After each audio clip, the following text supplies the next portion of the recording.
아멘. 할렐루야. 오늘도 귀한 말씀의 자리, 기도의 자리에 오신 우리 모든 성도님들을 주의 이름으로 환영하고 축복합니다. 오늘 설교 제목 한번 읽어볼까요? 읽습니다. 시작. 뉘우침과 회개. 아멘. 오늘 이 시간은 계속 고난주간이어서 고난주간 시리즈 설교를 계속하고 있는데요, 오늘은 네 번째 메시지입니다. 그래서 뉘우침과 회개라는 제목을 가지고 같이 은혜를 나누려고 합니다. 예수님의 제자 가운데 12명 중에 오늘은 2명, 대표적인 인물 2명을 선택해서 그 2명을 한번 비교하며 같이 은혜를 나눠보려고 해요. 그래서 먼저 어떤 사람이 있냐? 베드로, 시몬이라고 사람들이 부르기도 하죠. 베드로라는 예수님의 제자가 있었고, 또 다른 한 명은 가룟 유다. 이 두 인물에 대해서 같이 알아보며 은혜를 나누려고 합니다. 먼저 한번 성도님들께 여쭤볼게요. 여러분, 가룟 유다 그리고 베드로, 두 사람 가운데 우리가 사람을 판단해서는 안 되지만 세상적인 잣대와 기준으로 판단해 본다면 베드로와 유다 가운데 누가 더 나쁜 사람이었을까요? 그렇죠, 가룟 유다. 아마 10분 중에 10분은 가룟 유다라고 말씀을 하실 거예요. 근데 생각해보면 우리가 오늘 새벽에도 같이 은혜를 나눴지만 사실 예수님을 배신했던 제자는 가룟 유다뿐만 아니라 베드로도 예수님을 뭐했죠? 부인하게 되죠. 몇 번이요? 3번 부인하게 됩니다. 또한 베드로 그리고 유다를 제외한 10명의 제자들 또한 26장 56절 말씀을 보시게 되면 다 예수를 버리고 뭐 했다고요? 도망하니라. 그래서 사실 12명의 제자 가운데 예수님을 배신하고 버렸던 제자는 가룟 유다뿐만 아니라 나머지 11명의 제자들도 사실 예수님 앞에 죄를 범했었다는 것이죠. 그러다 보니까 이런 것은 깊지 않다 보니 사람들이 되게 가룟 유다가 제일 나쁘다. 왜냐?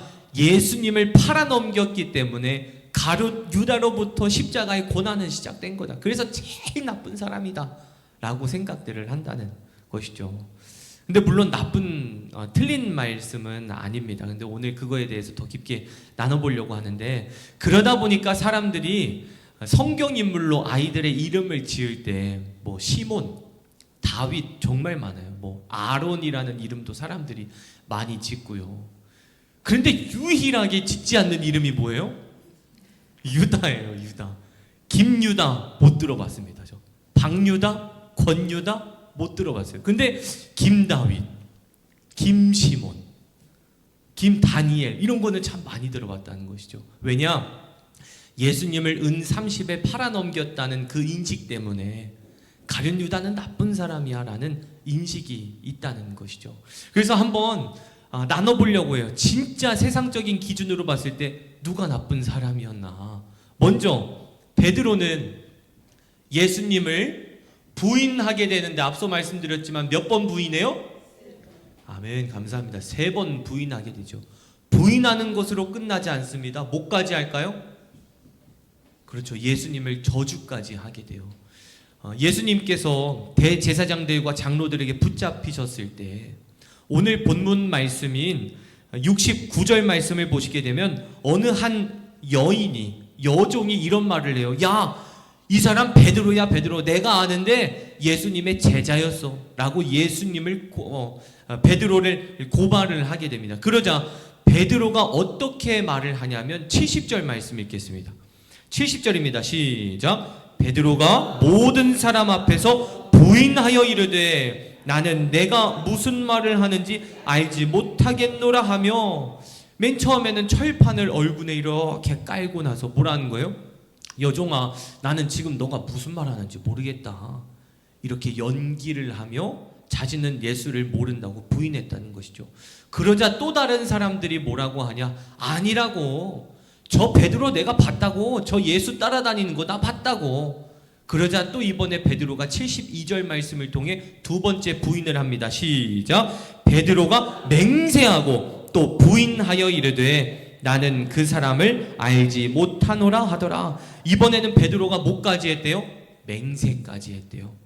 나 하나님께 맹세하는데 나 저 예수 몰라. 두 번째 부인을 하죠. 그러자 세 번째로 어떤 사람들이 또 말하기를 아니라고. 내가 저자의 목소리를 아는데 분명히 예수 따라다닌 베드로 맞다고. 그러자 마지막으로 이 베드로가 74절 말씀을 통해 이렇게 세 번째 부인을 하게 돼요. 읽습니다. 시작. 그가 저주하여 맹세하여 이르되 나는 그 사람을 알지 못하노라 하니 곧 닭이 울더라. 아멘. 그가 뭐 했다고요? 저주하며. 부인만 한 게 아니었다는 거예요. 저주까지 했다는 거예요. 왜냐? 이대로 가다가는 자신이 예수님의 제자였다는 게 들통날 것 같거든요. 그러니까 처음에는 그냥 말로만 나 몰라 했습니다. 두 번째는 하나님께 맹세를 했습니다. 세 번째는 그것도 안 먹힐 것 같으니까 이제는 예수님을 뭐 한 거예요? 저주했다는 거예요. 저주, 욕했다는 거예요.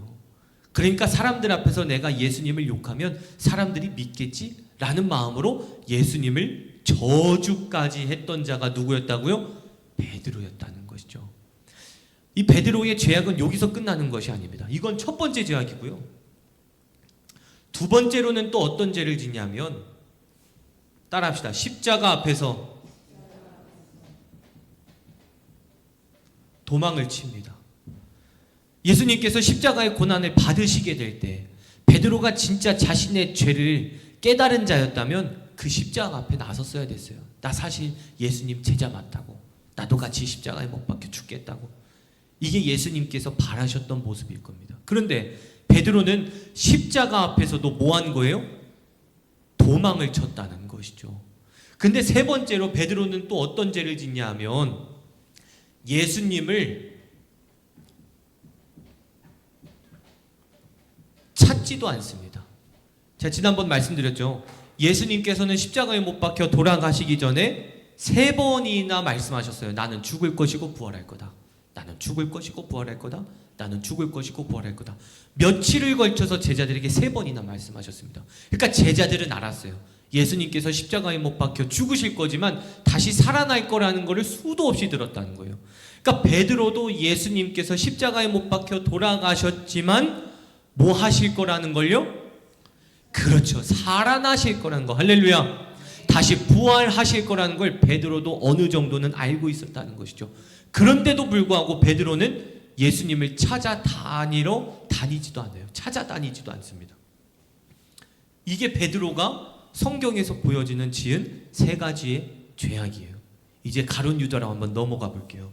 먼저 유다는 예수님을 은 몇십에 팔까요? 그렇죠. 30에 팔아 넘기게 됩니다. 예수님을 은 30에 팔아 넘기게 돼요. 그래서 어떻게 하냐면 이 가룟 유다가 예수님을 만나러 갈 때, 그러니까 예수님께서 겟세마네 동산으로 올라가셔서 기도하신 그날 가룟 유다는 있었어요? 없었어요? 없었죠. 왜 없었을까요? 예수님을 고발하기 위해 대제사장, 서기관, 바리새인들의 종들을 데리고 예수님을 붙잡으러 가기 위해 그날 겟세마네 동산에 계실 때에 가룟 유다는 없었다는 것이죠. 그리고 나서 가룟 유다가 그들에게 이런 말을 해요. 내가 입 맞추는 자가 있을 텐데 그 자가 예수일 테니 너희들은 그 자를 붙잡으라 라고 하면서 그 종들과 짜고 치게 되죠.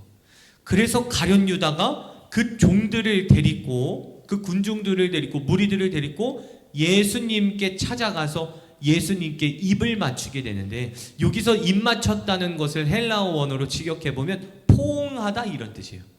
포옹하다. 진짜 입과 입술을 맞춘 것이 아니라 포옹하다. 아니면 그들의 인사법으로 인사하다 이런 뜻입니다. 근데 여러분 여기서 그냥 가룟 유다가 예수님 보고 인사했구나 이걸로 끝나면 안 되고요. 그 헬라어 원어를 계속 깊이 한번 해석을 해보면 그런 뜻이에요. 그 당시 제자는 예수님께 먼저 포옹할 수가 없었습니다. 마치 이런 거예요. 제가 저희 선생님 만날 때 한 손으로 아우 잘 계셨어요? 하면서 한 손으로만 이렇게 인사하는 거.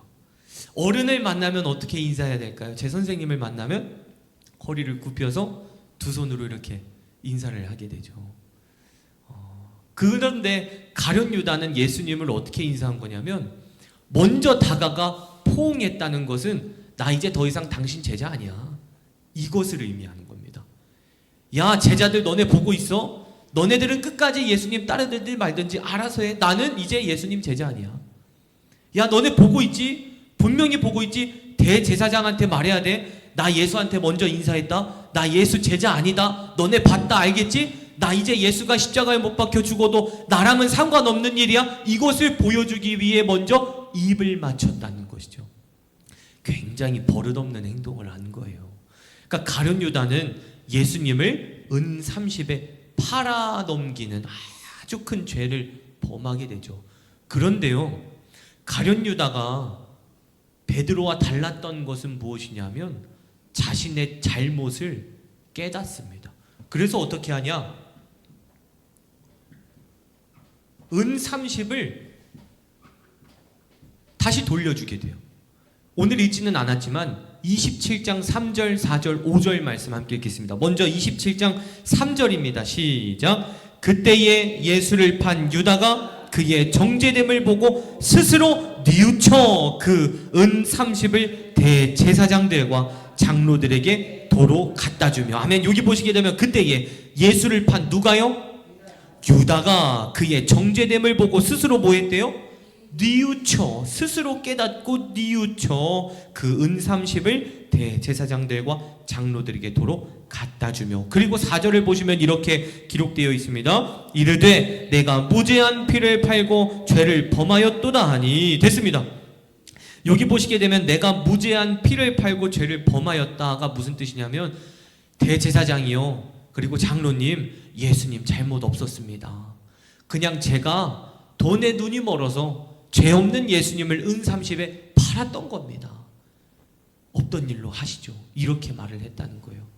그러면서 어떻게 하냐? 5절 말씀 보시면 은 30을 다시 성소에 던져 물러가서 라고 기록되어 있어요.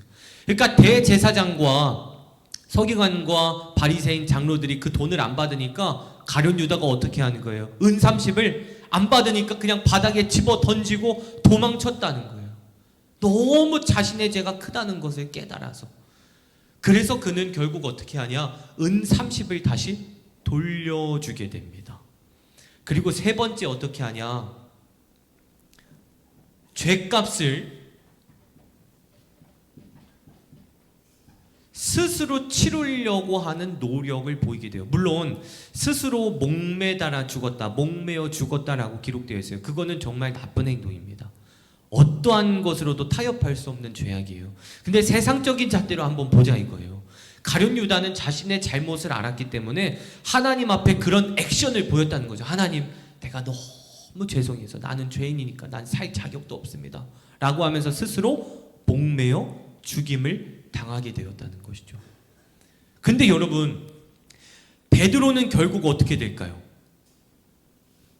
복음을 전하는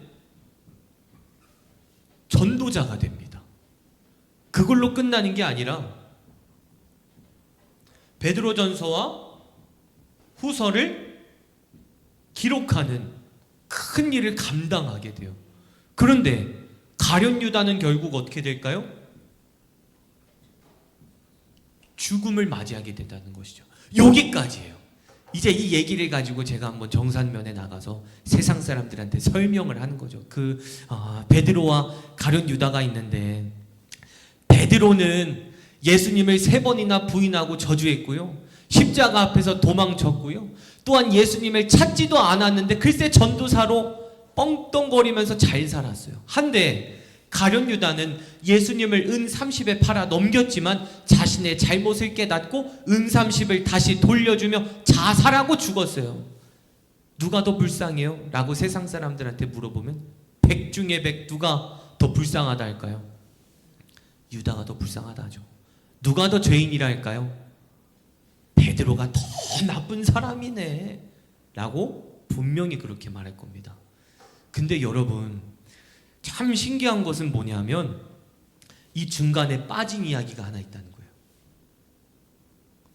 빠진 이야기. 그게 뭐냐? 베드로는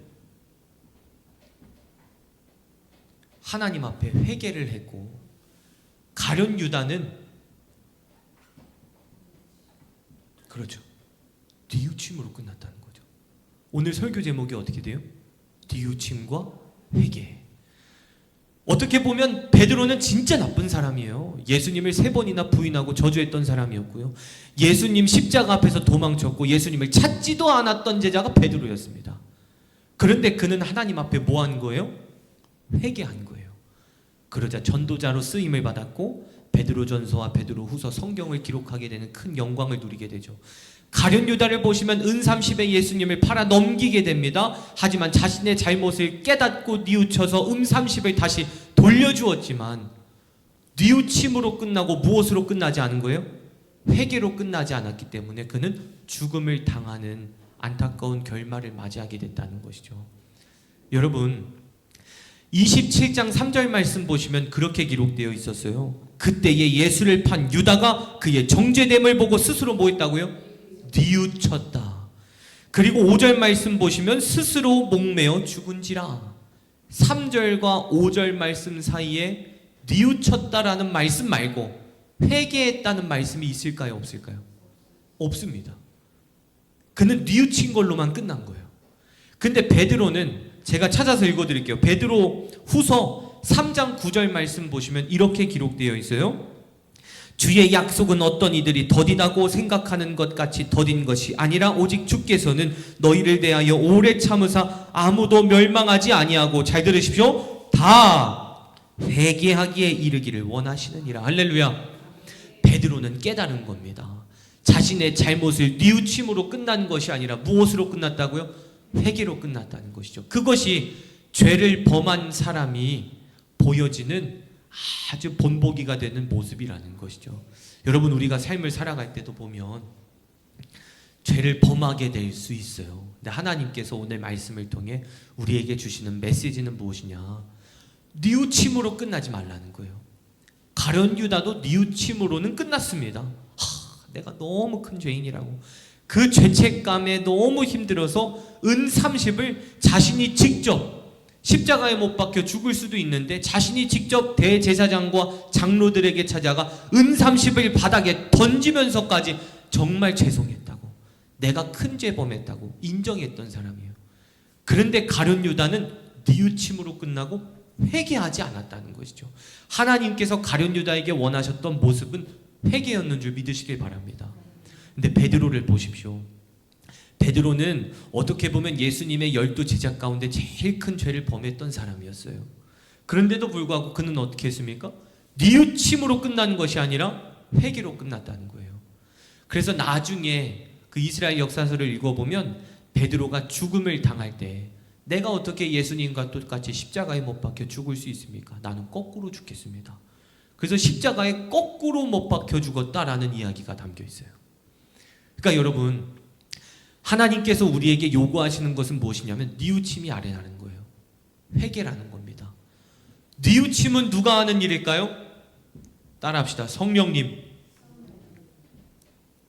우리들의 마음 가운데 계신 성령님께서 우리들에게 뉘우침의 은혜를 계속 부어주신다는 거예요. 야, 너 그거 잘못했어. 너 그때 그거 잘못한 거야. 그거 죄야. 너 회개해야 돼. 이렇게 뉘우침을 주세요. 그럼 회개는 누가 해야 돼요? 우리. 내가 할 일이 있고 성령님께서 해주시는 일이 있다는 거예요. 가룟 유다는 성령님께서 하시는 일, 하나님께서 주시는 그 은혜로 끝나지만 베드로는 그걸로 끝나는 것이 아니라 스스로 하나님 앞에 나가 회개하며 끝났습니다. 그랬더니 어떻게 돼요? 베드로전서와 베드로후서를 기록하는 큰 영광을 누리게 되었고, 뿐만 아니라 죽을 때까지 복음을 전하는 전도자의 삶으로 살아갔다는 것이죠. 사랑하는 성도 여러분, 저와 여러분들 모두가 우리들의 삶 속에 뉘우침으로 끝나는 것이 아니라 회개로 끝나시기를 간절히 축원합니다. 지금 한 주는 고난주간이에요. 예수님의 십자가를 생각하고 내 자신을 하나님 앞에 돌아보는 시간입니다.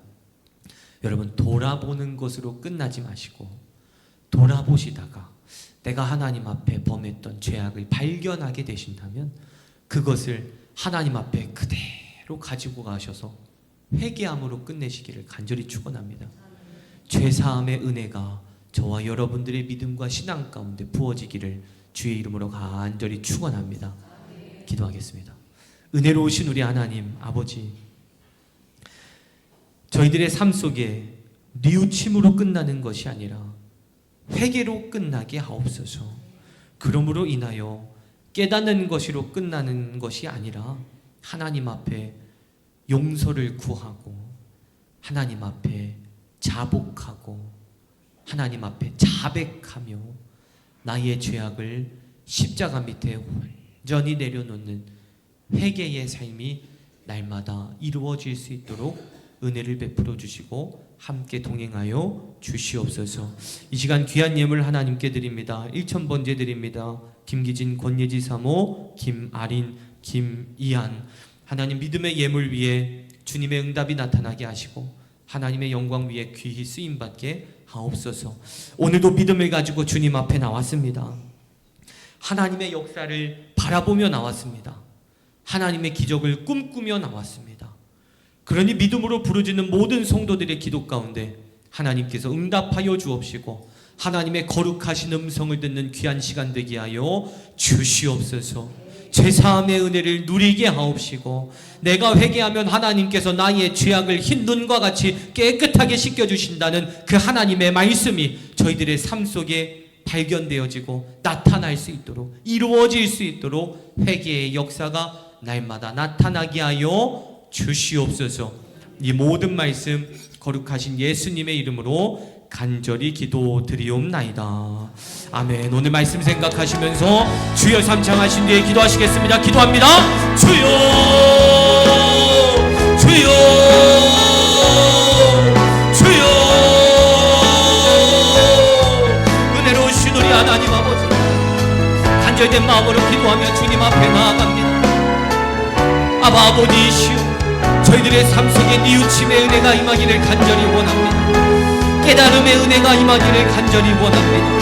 하지만 저희가 더 소망하는 바는 뉘우침으로 끝나는 것이 아니라 회개함으로 하나님 앞에 나아가 나의 잘못을 인정하고 자복하고 자백하며 살아가는 아름다운 그리스도인의 삶이 될 수 있도록 역사하사 은혜 베풀어 주시옵소서.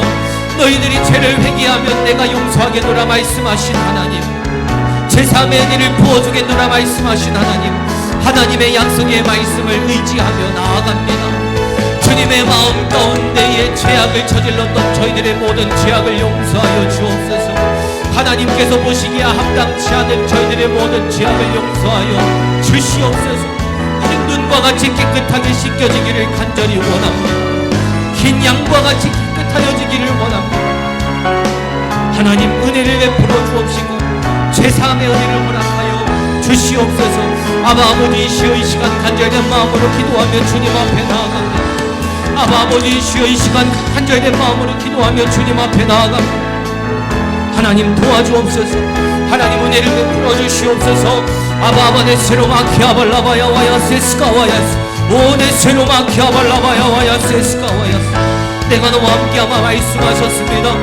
내가 너희를 용서하겠노라 말씀하셨습니다. 내가 보혈을 내리겠노라 말씀하셨사오니 보혈을 의지하며 기도하는 온 성도들의 기도 가운데 하나님의 역사가 나타나게 하여 주시옵소서.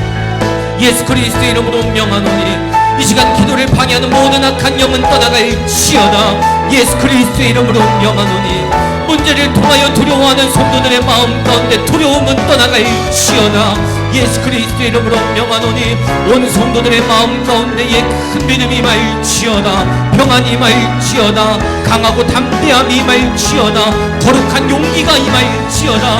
하나님 문제에 넘어지지 않게 하옵소서.